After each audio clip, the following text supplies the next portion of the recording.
Hello दोस्तों, नमस्कार। स्वागत है आपका सिविल स्पेपमन चैनल पर। आशा करता हूँ कि आप सब लोग अच्छे हैं, स्वस्थ हैं। हम दो अपने एक्ट कर चुके थे, कोड कर चुके थे बेसिकली, जो हमारे मेन 4 कोड हैं। ठीक है, जो नए लेबर कोड हैं, जो सारे एक्ट्स को सब्ज्यूम करके 4 कोड में हम बना रहे हैं, उनमें से हम 2 कर चुके हैं। मैं आपको दिखा देता हूँ।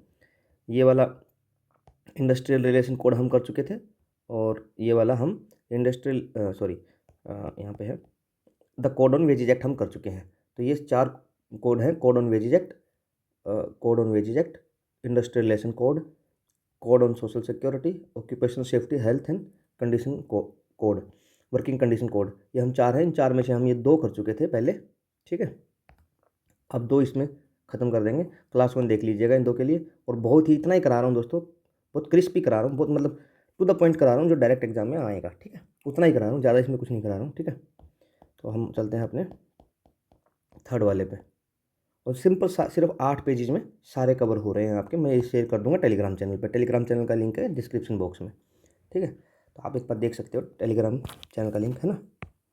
ये है कोड ऑन सोशल सिक्योरिटी 2020 वाला। ठीक है, इसमें क्या है, 9 एक्ट्स सब्ज्यूम्ड हो गए थे। मैं आपको दिखा देता हूँ कौन कौन से 9 एक्ट हैं। मोटा मोटा याद कर लेना, अब ज़्यादा इसमें जाने की जरूरत नहीं है। जैसे employee compensation act, employee state insurance act, employment provident funds and miscellaneous provisions act, employment exchanges act, the maternity benefit act, payment of gratuity act, है ना। जितने भी सोशल सिक्योरिटी वाले कोड हैं या सोशल सिक्योरिटी वाले एक्ट हैं, वो ऑलमोस्ट इसमें सब्ज्यूम हो गए हैं। ठीक है दोस्तों, उसके बाद क्या है, एम्प्लॉयज़ में देख लेते हैं हम क्या क्या है। तो एम्प्लॉयज़ में क्या है, इंक्लूड, अब क्या क्या करते हैं ये, इंटर स्टेट माइग्रेंट वर्कर को भी करते हैं, कंस्ट्रक्शंस वर्कर को भी करते हैं, फिल्म इंडस्ट्रीज़ को भी करते हैं, और प्लेटफॉर्म वर्कर को भी करते हैं। देखो, प्लेटफॉर्म वर्कर, ये हमने पिछली बार डेफिनेशन जब की नहीं थी, इसमें पासिंग रिमार्क्स दे दिया था। इसमें हम इसको क्लियरली अलग अलग करके पढ़ लेंगे कि प्लेटफॉर्म वर्कर छोटी टर्म होती है, गिग वर्कर बड़ी टर्म होती है ना। प्लेटफॉर्म वर्कर में कौन कौन आते हैं, जैसे ओला, उबर, अर्बन क्लैब, ये सब किसमें आते हैं, प्लेटफॉर्म वर्कर में आते हैं।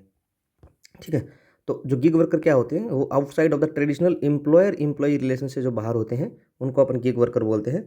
गिग इकोनॉमी जैसे मतलब जिसने आया, काम किया और चला गया, उसका कोई एम्प्लॉयर एम्प्लॉई रिलेशन नहीं है, तो उनकी सिक्योरिटी बेनिफिट्स भी नहीं होंगे। तो इसलिए इनको डिफाइन किया, और अब की बार इन्होंने एम्प्लॉय की डेफिनेशन में इनको भी इंक्लूड कर लिया है। तो आपसे सिंपल क्वेश्चन पूछा जाएगा क्या, क्योंकि पहले जब बने थे तब तो ये कंसेप्ट थे नहीं ना, gig economy, gig worker, platform worker वाले कंसेप्ट थे नहीं। अब जब कोड ऑन सोशल सिक्योरिटी बन रहा है 2020, इसमें इन सबको इंक्लूड कर लिया गया है। कौन कौन है, थोड़ा पेन का साइज बढ़ा लेते हैं दोस्तों। कौन कौन है इसमें, इंटर स्टेट ये अपने माइग्रेंट वर्कर हैं, कंस्ट्रक्शंस वर्कर हैं, फिल्म इंडस्ट्री वाले भी, और प्लेटफॉर्म वर्कर, और ओला, उबर, अर्बन क्लैब, ये भी इसमें इंक्लूड कर लिए गए हैं। ठीक है, तो थोड़ा एम्प्लॉयड प्रोविडेंट फंड के बारे में देख लेते हैं क्या है इसमें। देखो, ये क्या होता है ना, जब बड़ा कोई कोड बना है, इसने बहुत सारे को सब्ज्यूम किया है, तो सबके अच्छे अच्छे जो एक्ट्स के जो प्रोविजंस होते हैं वो इसमें आ जाते हैं, और हर चीज़ को कैटर करना होता है। जैसे मैटरनिटी वाला भी इसमें मिलेगा, एम्प्लॉय प्रोविडेंट फंड भी मिलेगा, वो सब इसमें मिलेगा। तो हम एक बार देखते हैं, है ना। ये मैंडेटरी है जहाँ पे 20 या 20 से ज़्यादा एम्प्लॉय हैं। एम्प्लॉयज़ प्रोविडेंट फंड वाला जो है, जिसमें प्रोविडेंट फंड में एम्प्लॉयर एम्प्लॉय दोनों से थोड़ा थोड़ा पैसा कटता है, और वो कितना कटता है, वो 10% ऑफ वेजेज कटता है। और वेजेज की डेफिनेशन आपको पता है कि वेजेज में क्या क्या आता है। बेसिक्स आता है, डियरेंस अलाउंस आता है, और रिटेनिंग अलाउंसेस आता है। उसके बाद जो भी होता है HRA, TPT, ये सब वेजेज का पार्ट नहीं है। और वेजेज 50% होना चाहिए आपकी सैलरी का, है ना। नहीं तो उसको 50% मान लिया जाएगा सैलरी का। ऐसा नहीं है कि आप वेज कम करके और सैलरी बढ़ाने के लिए, ताकि एम्प्लॉयज़ को खुश करने के लिए बाकी आप अलाउंसेस बढ़ा दो, ऐसा नहीं कर सकते आप। जब भी बेनिफिट देने होंगे, उनके लिए एटलीस्ट आपका 50% वेजेज मान के चला जाएगा। ठीक है, और ये मैंडेटरी कंट्रीब्यूशन है, are calculated on a maximum wage of 15,000। तो इसमें देखो 15,000 की लिमिट है, जो 15,000 से ऊपर होता है उसके लिए ये सब नहीं होता है, EPF वगैरह, प्रोविडेंट फंड वगैरह नहीं होता है। तो 15,000 मैक्सिमम सैलरी मान के 10% वेजेज एम्प्लॉयर काटेगा, नौकरी देने वाला, और 10% उसके वेजेस का कटेगा एम्प्लॉई के का। और 20% से ज़्यादा उसके, 20 या 20 से ज़्यादा एम्प्लॉय उसके होने चाहिए मैंडेटरी उसके लिए। उसके बाद है एम्प्लॉय स्टेट इंश्योरेंस। ये प्रोविडेंट फंड था, ये स्टेट इंश्योरेंस वाला है। 10 से ज़्यादा एम्प्लॉय, देखो अब ये सारी चीज़ें ना कन्फ्यूजिंग होंगी आपके लिए, तो आपको ये इधर इधर ही याद रखना है। और मैं आपको बता देता हूँ, जैसे कि मैं कैसे याद करता हूँ। जैसे मुझे जहाँ अब यहाँ छोटा सा कन्फ्यूजन हो रहा है, बट ये तुक्के वाली बात है दोस्तों। जैसे एम्प्लॉयज़, यहाँ प्रोविडेंट फंड है, यहाँ स्टेट इंश्योरेंस है, तो मैं देखता हूँ कि जैसे एम्प्लॉय के बाद पहला वर्ड आ रहा है प्रोविडेंट, इसमें ज़्यादा अल्फ़ाबेट है तो ज़्यादा एम्प्लॉय चाहिएंगे। इसमें स्टेट में 5 ही अल्फ़ाबेट है तो थोड़े कम चाहिएंगे, तो ग्रेटर देन और इक्वल टू 10 एम्प्लॉयज़ हो जाए। ठीक है। और ये क्या है, मैंडेटरी फॉर हजार्डियस और life threatening work even if 1 employee in the company. देखो अब इसमें थोड़ा कैच आ गया कि 10 एम्प्लॉय तो मैंडेटरी है इन जनरल, 10 से ज़्यादा है तो उसमें ये एम्प्लॉय स्टेट इंश्योरेंस ये सही होना चाहिए। लेकिन अगर मैंडेटरी और हजार्डियस कोई लाइफ थ्रेटनिंग कोई वर्क है तो उसमें एक एम्प्लॉय भी है तब भी ये प्रोविजंस रखने पड़ेंगे। ठीक है। उसके बाद क्या है, ये कवर करता है उन एम्प्लॉयज़ को जिनकी सैलरी लेस देन 21,000 है। वहाँ 15,000 थी प्रोविडेंट में, यहाँ 21,000, यहाँ उल्टा हो गया फिर अभी ना। और 25,000 in less than 25,000 in case of disable employee. ठीक है। 25,000 तो in case of disable employee और 21,000 in case of normal employee. Differently abled के लिए 25,000 है। यही छोटी छोटी चीज़ें हैं दोस्तों जो आपसे एग्जाम में पूछी जाएंगी और इन्हीं पे क्वेश्चन बनता है। बाकी चाहे आप कितना भी कुछ भी एक्सपर्टाइज हासिल कर लो, क्वेश्चन यहीं से आएगा कि भाई डिसेबल के लिए क्या अलग से प्रोविज़न है, और डिसेबल के लिए जैसे आपको डाल दिया जाएगा कि 2 हो जाएंगी, ऐसे बता देगा कि एम्प्लॉयज़ मतलब न्यू सोशल सिक्योरिटी कोड में एम्प्लॉय स्टेट इंश्योरेंस में सैलरी लेस देन 21,000 होनी चाहिए नॉर्मल एम्प्लॉय के लिए, और डिसेबल के लिए होनी चाहिए 30,000। तो आपको ये पता होना चाहिए 30 नहीं है, यहाँ 25 है। तो इस तरीके के क्वेश्चन पूछे जाएंगे। ठीक है। उसके बाद क्या है, 3.25% of the wages by employer और 0.7% of the wages by the employ.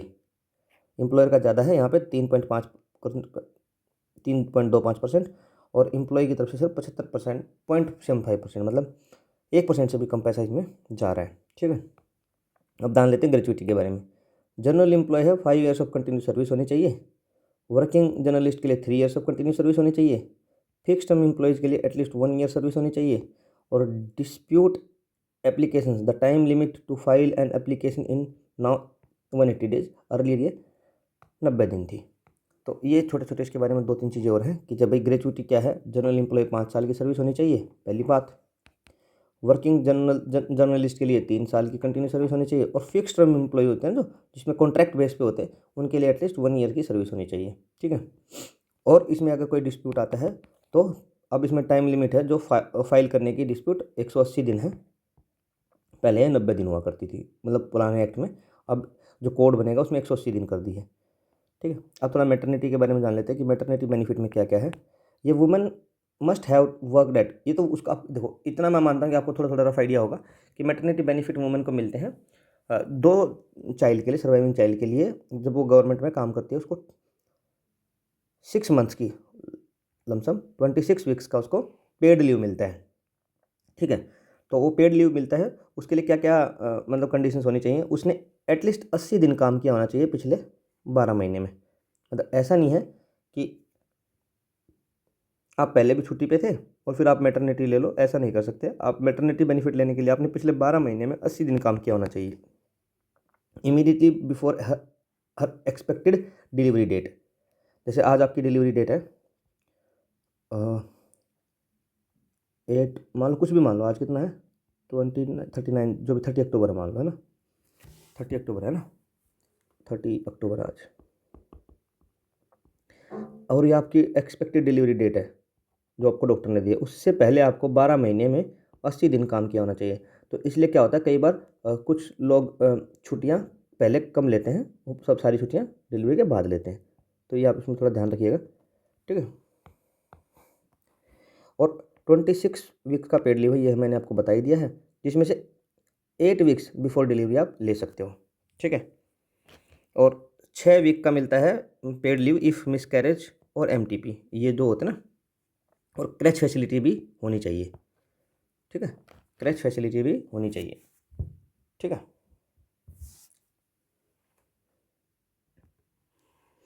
ठीक है। और इसमें कुछ कंडीशन होती है कि कितने डिस्टेंस तक होनी चाहिए, 500 मीटर के अंदर अंदर आपकी क्रैच फैसिलिटी होनी चाहिए ऑफिस में। और 50 से ज़्यादा मिनिमम एम्प्लॉय हो गए तो ये मैंडेटरी हो जाएगी, जिसमें मैन और वुमेन दोनों को इंक्लूडेड है, खाली वुमेन नहीं। 50 एम्प्लॉयज़ होने चाहिए। ठीक है। 50 या 50 से ज़्यादा इरिस्पेक्टिव ऑफ द जेंडर वो एम्प्लॉय होने चाहिए। ठीक है दोस्तों। इसके अलावा इसमें शायद कुछ याद रखने की ज़रूरत नहीं है। ठीक है। मैं और एक कुछ और होता है, एक होता है कितने टाइम आप क्रैच में जा सकते हो, 4 टाइम्स ए डे आप क्रैच फैसिलिटी में एक वुमेन जाके अपने बच्चे को फीड करा के जो भी उसको करना है 4 टाइम जा सकती है ना। 4 टाइम्स वो जा सकती है, 4 टाइम्स ए डे। उनके रेस्ट आवर अलग से इंक्लूड है उसमें, मतलब रेस्ट आवर अलग है, 4 टाइम ये अलग है, ठीक है। उसके बाद क्या है, अनऑर्गेनाइज्ड गिग एंड प्लेटफॉर्म वर्कों को इसमें थोड़ा थोड़ा बताया गया है, उनके बारे में भी क्या क्या है सोशल सिक्योरिटी के रिलेटेड वो हम देख लेते हैं, ठीक है। अगर 16 या 16 साल से ज़्यादा की एज है, ठीक है, तो registration on the basis of Aadhaar is mandatory, ठीक है, ये आपको याद रखना है। Workers was engaged at least 19 days in the last 12 months, जो इस एक्ट में फॉल करेगा अनऑर्गेनाइज्ड गिग और प्लेटफॉर्म वर्कर में, उसने पिछले 90 दिन काम किया हो 12 महीने में, और 16 साल से अगर ज़्यादा की उम्र है तो उसका मैंडेटरी रजिस्ट्रेशन है, आधार का मैंडेटरी रजिस्ट्रेशन होगा लेबर प्लेटफॉर्म पे, है ना, ठीक है। Will get life and disability cover, health, housing, ठीक है। इस एक्ट में जो नए कोड बन रहे हैं इसमें बात की गई है कि इनको लाइफ का, डिसेबिलिटी का और हेल्थ का, इन तीनों का कवर दिया जाएगा, और हाउसिंग का भी वगैरह इनको फैसिलिटी दी जाएगी। और फंडिंग कहाँ से आएगी, फंडिंग फॉर दिस आएगी social security comes from centre and state government से और CSR फंडिंग से, दो तरीके से आएगी, सेंटर और स्टेट से आएगी और CSR फंडिंग जानते हो ना, कॉर्पोरेट सोशल रिस्पॉन्सिबिलिटी जो फंडिंग होती है उससे आएगी, ठीक है। इसके लिए क्योंकि नया प्रोविजन लेके आ रहे हैं तो नया इनोवेटिव कुछ इसमें सोचना है, ठीक है। और aggregator contribution 1 to 2% of the annual turnover, ठीक है, वो 1 से 2% कंट्रीब्यूशन करना है एनुअल टर्नओवर का एग्रीगेटर। और एग्रीगेटर कौन है, जहाँ पे ये प्लेटफॉर्म वर्कर या गिग वर्कर काम करते हैं वो कौन है, जोमेटो, उबर एंड ओला, ये सब एग्रीगेटर हैं, ये कंट्रीब्यूट करेंगे 1 to 2% of their annual turnover, ठीक है दोस्तों। तो इस हिसाब से अपना तीसरा भी खत्म होता है, और ये एक पेज का बचा ऑक्यूपेशनल सेफ्टी हेल्थ OSHW बोलते हैं इसको, OSH कोड 2020। इसने 13 एक्ट को सब्ज्यूम किया है, कुछ कुछ 2-3 लिख दिया मैंने। फैक्ट्री एक्ट ये इंपॉर्टेंट है, इसको अलग से भी करेंगे। प्लांटेशन ऑफ लेबर एक्ट ये नहीं करेंगे। माइंस एक्ट 1952, ये 3 है, मैंने इसमें इंपॉर्टेंट लिख दिए हैं, ठीक है। इसमें देख लेंगे अपन कि इसमें है क्या इंपॉर्टेंट। इसमें जो बहुत इंपॉर्टेंट, जैसे फैक्ट्री की डेफिनेशन में क्या आता है, अगर 20 या 20 से ज़्यादा वर्कर हैं विद पावर, तो पावर मतलब इलेक्ट्रिसिटी, ठीक है, तो वो फैक्ट्री कहलाएगी। और ग्रेटर देन 40 या उससे ज़्यादा वर्कर हैं विदाउट पावर, तो वो फैक्ट्री कहलाएगी। तो मतलब ऐसा नहीं है कि बिजली ना हो और 30 वर्कर हैं तो वो, मतलब मैं आपको एक कंडीशन देता हूँ, एक क्वेश्चन पूछता हूँ आपसे यहीं पे कि इफ़ एक एस्टेब्लिशमेंट है जिसमें 30 एम्प्लॉई हैं लेकिन पावर पे रन नहीं करते हैं, मतलब बिजली इलेक्ट्रिसिटी पर रन नहीं करते हैं, तो क्या वो फैक्ट्री है? बिल्कुल भी नहीं है, ठीक है। पावर पे अगर आप रन कर रहे हो तो 20 से ज़्यादा, और पावर पे अगर नहीं रन कर रहे हो तो 40 से ज़्यादा या उसके बराबर एम्प्लॉय आपके होने चाहिए फैक्ट्री के लिए, ठीक है। नेक्स्ट है कॉन्ट्रैक्ट लेबर की बात करते हैं कि greater than equal to 50 contract workers, ठीक है, इन प्रीसीडिंग 12 मंथ्स, है ना। कॉन्ट्रैक्ट लेबर में क्या है कि आपके पास कॉन्ट्रैक्ट वर्कर आए हैं 50 से ज़्यादा पिछले 12 महीने में, ठीक है, चाहे वो 50 वर्कर एक दिन के लिए काम किए हों। जैसे कॉन्ट्रैक्ट वर्कर का अगर कोई क्लोज बनाना है तो आपके पास 50 या 50 से ज़्यादा कॉन्ट्रैक्ट वर्कर आपके पास पिछले 12 महीने में काम किए हों आपकी फर्म में, चाहे वो एक दिन के लिए किए हों, even if the 50 worker works for 1 day, है ना। आपको ये इतना याद रखना है। इंटरस्टेट माइग्रेंट वर्कर को भी इसमें कुछ बताया गया है कि अगर ग्रेटर देन 10 या 10 से वर्कर हैं, ठीक है, ये इनका क्या होगा, रजिस्ट्रेशन होगा वाया आधार ऑन श्रम सुविधा पोर्टल पे, ठीक है। श्रम सुविधा पोर्टल पे इनका रजिस्ट्रेशन होगा, सेल्फ रजिस्ट्रेशन होगा वाया आधार ऑन श्रम सुविधा पोर्टल पे, ग्रेटर देन और इक्वल टू 10 वर्कर्स होने चाहिए। वर्किंग आवर्स का हम देख लेते हैं। वर्किंग आवर्स में क्या क्या है, मैक्सिमम 8 डे पर आवर होना चाहिए, 48 आवर्स पर वीक होना चाहिए, है ना। और जो ये 8 आवर है ये 10.5 घंटे मतलब 10.5 घंटे तक का स्प्रेड होना चाहिए। ऐसा नहीं है कि आप उसके 8 घंटे मान लो, उसको सुबह 6 बजे बुला लो, फिर 4 बजे तक, सुबह 4 बजे बुला के 10 बजे नौकरी कराओ, 4 घंटे हो गए भाई, ठीक है। फिर आप उसको बोलो कि अब शाम को आ जाइए 2 से 6, 4 घंटे ही हो गए। ऐसा नहीं होना चाहिए, 12 घंटे हो गए 6 से 6। ये जो आपको 8 घंटे मैक्सिमम पूरे करवाने हैं, ये 10.5 घंटे के अंदर अंदर कराने हैं। तो मतलब आप मैक्सिमम मान लो 8 से शाम के 6 बजे तक, ठीक है, 6.5 6:30 बजे तक, इतने बीच में आप ये 8 घंटे उससे मैक्सिमम पूरे करा सकते हो। ठीक है, मैं आईडी के लिए बता देता हूँ कि ये स्प्रेड होना चाहिए, स्प्रेड का मतलब ये होता है। ठीक है,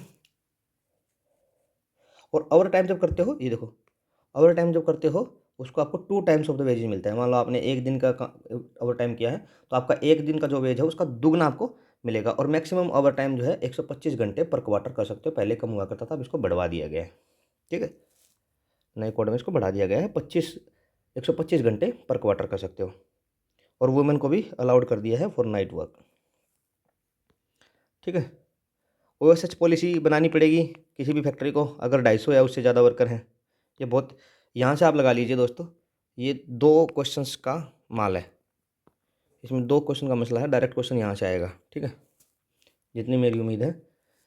ओएसएच पॉलिसी अगर 250 से ज़्यादा वर्कर हैं तो 250 हैं वर्कर हैं तो ओएसएच पॉलिसी होनी चाहिए। एनुअल फ्री चेकअप होना चाहिए 45 साल से ज़्यादा के एम्प्लॉयज़ का। ठीक है, ये कंपल्सरी कर देंगे एनुअल फ्री चेकअप। और मैंडेटरी सेफ्टी कमेटी होनी चाहिए ग्रेटर देन 500 वर्कर्स पे। क्या है, ग्रेटर देन 500 वर्कर पे, ग्रेटर देन और इक्वल टू 500 वर्कर पे मैंडेटरी सेफ्टी कमेटी होनी चाहिए, मैंडेटरी सेफ्टी कमेटी। उसके बाद कैंटीन, 100 या 100 से ज़्यादा वर्कर होती है, कैंटीन होनी चाहिए। अर्लियर ये 250 था। ठीक है, अब 100 घटा के कर दिया कि भाई 100 या 100 से ज़्यादा वर्कर हैं तो कैंटीन होनी चाहिए। और क्रैच फैसिलिटी जो मैंने ऊपर बात की थी, 50 से ज़्यादा वर्कर अगर हैं, मैन वुमेन दोनों इंक्लूडेड हैं, तब भी 4 टाइम से वुमेन जा सकती है। हमने इसके बारे में पूरा किया था, उसमें क्रैच फैसिलिटी होनी चाहिए। ठीक है, उसके बाद national OSH policy board advisory board है स्टिल नॉट कॉन्स्टिट्यूटेड, अभी तक कॉन्स्टिट्यूट नहीं हुआ, पर इसकी बात की गई थी कि नेशनल ओएसएच एडवाइजरी बोर्ड होगा, नेशनल ओएसएच एडवाइजरी बोर्ड होगा, लेकिन अभी तक कॉन्स्टिट्यूट नहीं किया गया है। कैंटीन आपकी 100 या 100 से ज़्यादा, पहले 250 हुआ करती थी, इसको भूल जाइए, अब 100 या 100 से ज़्यादा वर्कर हैं कोड में। हाँ, लेकिन मैं आपको बता दूं, अगर इसने एक्ट स्पेसिफाई कर दिया, जैसे हम दूसरे एक्ट करेंगे ना, ओल्ड एक्ट, अब ये ओल्ड एक्ट में किस में होगा, ये शायद वर्कर्स वाले में होगा, इंडस्ट्रियल डिस्प्यूट वाले में, तो उसमें अगर हम बात करेंगे तो उसमें 250 आएगा। अगर उसने मेंशन कर दिया कि इस एक्ट के अकॉर्डिंग बताओ, तो आपको ये करके आना है। और सिंपली अगर कोड में पूछेगा ना, न्यू कोड में कि OSHW कोड में, ठीक है, तो ये अपना occupational safety and health and working condition code 2020 में कितना है, तो ये 100 वर्कर हो गया अभी कैंटीन के लिए। क्रैच के लिए 50 से ज़्यादा। सेफ्टी कमेटी अगर बनानी है तो 500 से ज़्यादा वर्कर हैं। पॉलिसी 250 से ज़्यादा वर्कर पॉलिसी बनानी पड़ेगी। और एनुअल फ्री चेकअप होगा 45 साल के ज़्यादा लोगों का। और ये मैंने आपको बता ही दिया। तो इस हिसाब से अपने दोनों दोस्तों ये एक्ट भी, कोड भी पूरे हुए। अब हमारे जो जितने भी न्यू कोड थे, चारों न्यू कोड मैंने ख़त्म कर दिए हैं। ठीक है, all 4 new codes are done now. अब बस ज़्यादा से ज़्यादा इसको शेयर कीजिए, सब्सक्राइब कीजिए चैनल को। और ऐसे ऐसे बहुत वीडियो आती रहेंगी, पूरी महीने आपका इसी तरीके से मैं रिवीजन करा दूंगा सारे टॉपिक्स का कवर। अगर मान लो मैंने पहले कर दिया, 15 नवंबर तक का मेरा टारगेट है वैसे तो, 15 नवंबर तक मैंने अगर ये सारा करा दिया तो फिर मैं आपको इसका एक बार रिवीजन भी करा दूंगा लास्ट में। ठीक है दोस्तों, आज के लिए इतना ही, मिलते हैं क्लास 3 में। हम अब ओल्ड एक्ट के साथ मिलेंगे या फिर कुछ नया, कोई जैसे इंश्योरेंस की थ्योरी, रिटायरमेंट्स की थ्योरी, वो सब भी लेके आएंगे। पर मेरा अभी तक मानना है कि लेबर वाले कोड तो मैं करा ही दूँ एटलीस्ट, है ना। ठीक है दोस्तों, मिलते हैं अपनी नेक्स्ट क्लास में।